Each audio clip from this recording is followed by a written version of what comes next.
Israel നഗരങ്ങളിൽ തീമഴ പെയ്ച്ച് ഇറാന്റെ ballistic missile ആക്രമണം. കൃത്യമായ ആസൂത്രണത്തോടെ ഇറാൻ നടത്തിയ ആക്രമണത്തിൽ അത്യാധുനിക ഫത്താഹ് 1, ഫത്താഹ് 2 മിസൈലുകളാണ് പങ്കെടുത്തത്.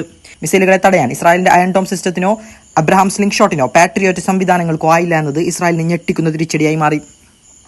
വിവിധ ഡയറക്ഷനുകളിൽ നിന്ന് ഘട്ടം ഘട്ടമായി 200 മിസൈലുകളെങ്കിലും പറന്നിറങ്ങിയതായാണ് സൂചന. ഇസ്രായേലിന്റെ നവിറ്റോം എയർബേസ് പരിപൂർണമായി തകർത്തു. ആദ്യഘട്ട ആക്രമണമാണെന്നും ഇനിയും ആക്രമിക്കുമെന്നും ഇറാൻ അറിയിച്ചിട്ടുണ്ട്. ചരിത്രത്തിൽ ആദ്യമായാണ് ഇത്രയും രൂക്ഷമായ ആക്രമണം ഇസ്രായേൽ നേരിടുന്നത്. ഇതിനു മുമ്പ് ഇസ്രായേലിലേക്ക് ഡ്രോണുകൾ അയച്ച് ഇറാൻ കരുത്തു തെളിയിച്ചിരുന്നു എങ്കിലും അന്ന് ഇസ്രായേൽ നേരിട്ട് തിരിച്ചടിച്ചില്ല. പകരം ഇസ്മായിൽ ഹനിയയെ ഉൾപ്പെടെ തെഹ്റാനിൽ വെച്ച് വധിച്ച് ഇറാനെ നാണം കെടുത്തി. തേടിപ്പിടിച്ച് IRGC കമാൻഡർമാരെ സിറിയയിൽ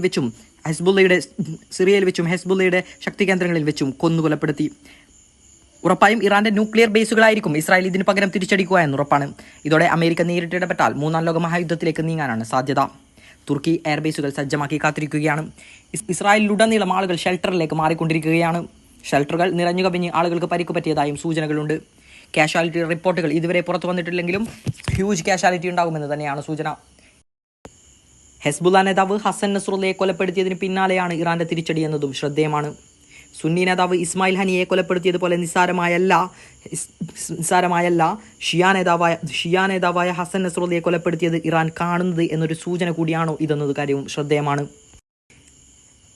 ഹെസ്ബുള്ള നേതാവ് ഹസൻ നസ്രുള്ളയെ ഇസ്രായേൽ കൊലപ്പെടുത്തി ദിവസങ്ങൾക്കകമാണ് തിരിച്ചടി എന്നതും ശ്രദ്ധേയമാണ്. സുന്നി നേതാവായ ഇസ്മായിൽ ഹനിയെ കൊലപ്പെടുത്തുന്നത് പോലെയല്ല ഷിയ നേതാവിനെ കൊലപ്പെടുത്തുന്നത് ഇറാൻ കാണുന്നത് എന്നതൊരു സൂചന കൂടിയാണോ ഇതെന്നതും ശ്രദ്ധേയമാണ്.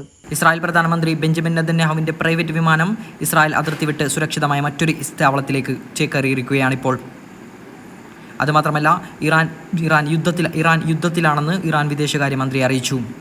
എല്ലാത്തിനേക്കാളും ഉപരി ഇസ്രായേലിനെ ഡിഫെൻഡ് ചെയ്യാൻ സന്നദ്ധമാണെന്ന് അമേരിക്കയും അറിയിച്ചതോടുകൂടി ഇസ്രായേലിനെ ലക്ഷ്യമാക്കി വരുന്ന എല്ലാ മിസൈലുകളും തടുത്തിടാൻ അമേരിക്കൻ ഭരണകൂടം ഉത്തരവിട്ടു.